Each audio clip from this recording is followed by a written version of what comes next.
دكتور، بما ان خلاص يعني فاضل ايام بسيطة على افتتاح المتحف الكبير، يعني عندي تشوق لليوم ده. احنا بنتكلم على اعجاز معماري، فخر لكل مصري، انك بتبني اكبر متحف في العالم متخصص في عرض الحضارة المصرية القديمة.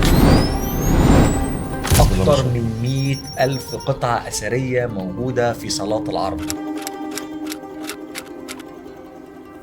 لأول مرة تعرض مجموعة توت عنخ آمون كاملة، أكتر من 5000 قطعة أثرية.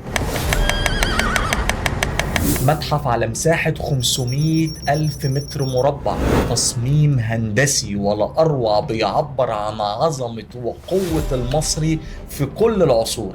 هتدخل تشوف حضارتك، وهتشوف الحاضر، وهتشوف المستقبل في مكان واحد.